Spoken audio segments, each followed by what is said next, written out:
روزنامہ سالار کے مشہور کالم نگار محمد اعظم شاہد نے اس ہفتے شائع اپنے کالم عکس در عکس میں چند اہم ایشوز پر تجزیہ پیش کیا ہے۔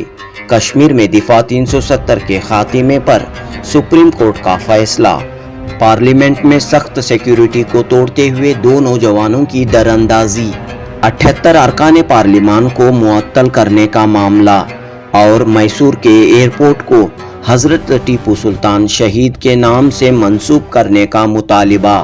اس طرح 20 دسمبر 2023 کو شائع اپنے کالم عکس در عکس میں محمد اعظم شاہد نے چند اہم ایشوز پر روشنی ڈالی ہے۔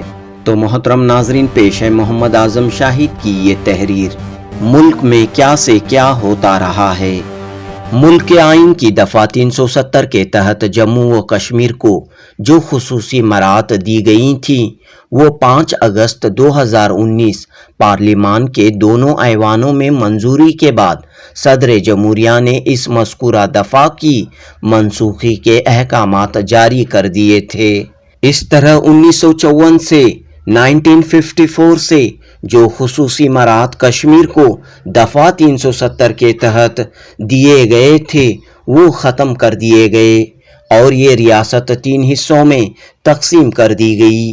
کشمیر، جموں اور لداخ تینوں اب یونین ٹیریٹریز کہلاتی ہیں۔ آئین کی اس خصوصی دفعہ کی منسوخی سے قبل اور بعد میں پوری ریاست میں احتیاطی اقدامات کے طور پر مواصلاتی نظام کو بلیک آؤٹ کر دیا گیا تھا۔ کسی بھی طرح کا رابطہ اس خطے کا ملک یا دنیا سے کٹ کر رہ گیا تھا۔ JK کی کئی سیاسی پارٹیوں نے مرکز کے اس ایک طرفہ فیصلے کو غیر آئینی اور کشمیری عوام کے مفادات کے تحفظ کے خلاف قرار دیا۔ ملک کے پہلے وزیر اعظم پنڈت جواہر لال نہرو نے ایک منصوبہ بند حکمت عملی کے تحت کشمیر کو ملک سے جوڑے رکھنے آئین ہند میں یہ خصوصی دفعہ کو شامل کروایا تھا، جس کی حمایت کشمیر کے شیخ عبداللہ نے بھی کی تھی۔ محمد اعظم شاہد مزید لکھتے ہیں، اس دفعہ کی منسوخی کو لے کر RSS اور BJP نے اس اقدام کو ملک کی سالمیت کے لیے اہم قرار دیتے ہوئے مساوی قومی ترقی کے نظریے کو فروغ دینے کی جانب اہم اور تاریخی فیصلہ قرار دیا تھا۔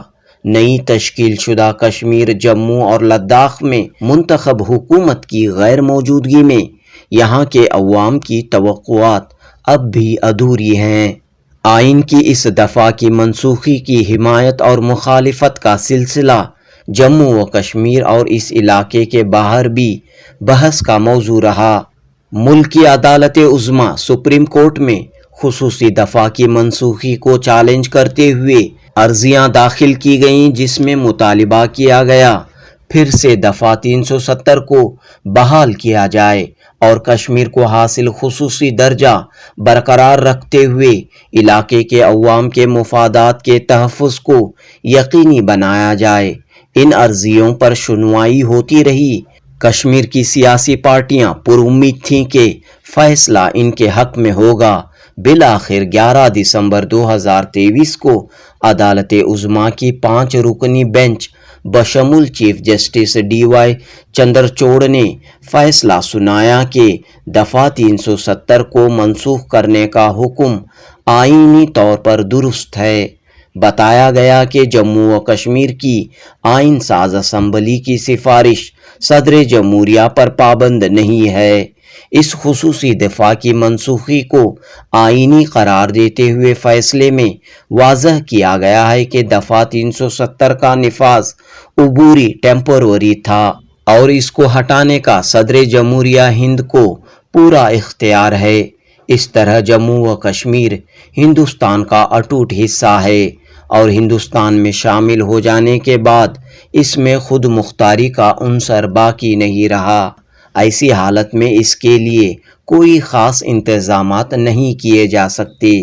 چیف جسٹس نے فیصلے میں یہ بھی کہا ہے کہ مرکز کے ہر فیصلے کو چیلنج نہیں کیا جا سکتا، یہ انتشار کا باعث بنے گا۔ اس فیصلے کے ساتھ ہی عدالت نے حکومت اور الیکشن کمیشن سے 30 ستمبر 2024 تک اسمبلی انتخابات کروانے اور اس کی ریاستی حیثیت کو بحال کرنے کے لیے کہا ہے۔ واضح رہے کہ 2 اگست 2023 سے اس معاملے میں درخواست گزاروں کے دلائل پر سماعت شروع ہوئی تھی۔ 16 دن تک فریقین کے دلائل سننے کے بعد 5 ستمبر 2023 کو فیصلہ محفوظ کر لیا گیا تھا، جو بالآخر 11 دسمبر کو حتمی طور پر سنا دیا گیا۔ جیسے ہی عدالت عظمیٰ کا فیصلہ آیا، مرکزی حکومت بشمول وزیر اعظم، وزیر داخلہ اور دیگر نے اس فیصلے کا خیر مقدم کیا۔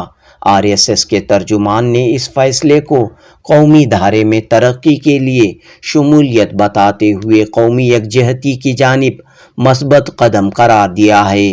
نیشنل کانفرنس کے سربراہ سابق وزیر اعلیٰ کشمیر فاروق عبداللہ، PDP کی صدر سابق وزیر اعلیٰ محبوبہ مفتی اور عمر عبداللہ کے علاوہ غلام نبی آزاد نے اس فیصلے کو کشمیریت اور آئیڈیا آف انڈیا کے خلاف کہا ہے۔ ریاست میں استحکام اور خوشحالی کے لیے اب بھی کشمیر کی سیاسی پارٹیاں امیدیں لگائی ہوئی ہیں کہ پھر سے ریاست کو اس کا آئینی حق مل کر رہے گا۔ دوسری جانب ہندوتوا کا راگ الاپنے والی RSS اور BJP کشمیر کے پورے خطے کو اپنے زعفرانی رنگ میں رنگنے کے برسوں سے منصوبے بنا رہی ہے۔ کشمیر کی مشترکہ وراثت کو مٹانے کی مذموم کوششیں بھی ہوتی رہی ہیں۔ اب وقت ہی بتائے گا اور طے کرے گا کہ حالات کا رخ کیا ہوگا۔ ایک اور خبر نے گزشتہ ہفتے اخباروں کی سرخیاں بٹوریں۔ پارلیمنٹ پر حملے کی 22ویں برسی کے موقع پر 13 دسمبر پارلیمنٹ کی سیکیورٹی کی چوک کے باعث 2 نوجوان وزٹرز گیلری سے لوک سبھا کی بینچوں پر کود پڑے اور ہنگامہ مچ گیا۔ آمریت نہیں چلے گی کے نعرے لگانے والے ان نوجوانوں نے گرفتاری سے قبل بتایا کہ وہ آئین کی حفاظت کرنے آئے ہیں۔ اس پورے معاملے کی اعلیٰ سطح پر تفتیش کی جا رہی ہے۔ 6 ملزمین سے پوچھ تاچھ جاری ہے۔ اپوزیشن نے برسر اقتدار حکومت کو آڑے ہاتھوں لیا ہے کہ کس طرح پارلیمان کی نئی عمارت جہاں سیکیورٹی انتظامات کی دہائی دی جاتی رہی ہے، وہاں اس طرح کی بے قاعدگی سرزد ہوئی ہے۔ حفاظتی ناکامی کے لیے وزیر داخلہ پر نشانہ سادھا گیا ہے۔ پارلیمنٹ کے دونوں ایوانوں میں جاری سرمائی سیشن کے دوران 18 دسمبر کو ایک دن میں 78 پارلیمان 78 ارکان پارلیمان کو معطل کیا گیا ہے۔ پارلیمنٹ کے ایوانوں میں احتجاج کرنے والے اپوزیشن پارٹیوں کے ارکان پارلیمان نے حکومت سے اپنی ناکامی کی ذمہ داری قبول کرنے اور اس طرح کی چوک کے لیے تدارکی اقدامات کا مطالبہ کر رہے ہیں۔ جاری سرمائی سیشن کے دوران کل 92 اپوزیشن ارکان کی معطلی عمل میں آئی۔ اس کی اہم وجہ پارلیمان کی کارروائی میں خلل بتائی گئی ہے۔ حسب روایت برسر اقتدار پارٹی اپنی ناکامی یا چوک پر کوئی خاص رد عمل نہیں دکھاتی آ رہی ہے۔ پارلیمنٹ پر حملہ کئی سوال کھڑے کر رہا ہے۔ اسی طرح کرناٹک اسمبلی کے سرمائی اجلاس کے آخری دن 15 دسمبر کو جب کرناٹک میں نئے ایئرپورٹس کے لیے نام تجویز کیے جا رہے تھے، اس دوران کانگریس کے رکن اسمبلی ابھیا پرساد نے میسور ایئرپورٹ کو ٹیپو سلطان سے منسوب کرنے کی تجویز پیش کرتے ہوئے مطالبہ کیا کہ ملک کے پہلے مجاہد آزادی اور رعایا پرور حکمراں کو حکومت کا معقول خراج عقیدت ہوگا۔ حسب توقع بی جے پی کے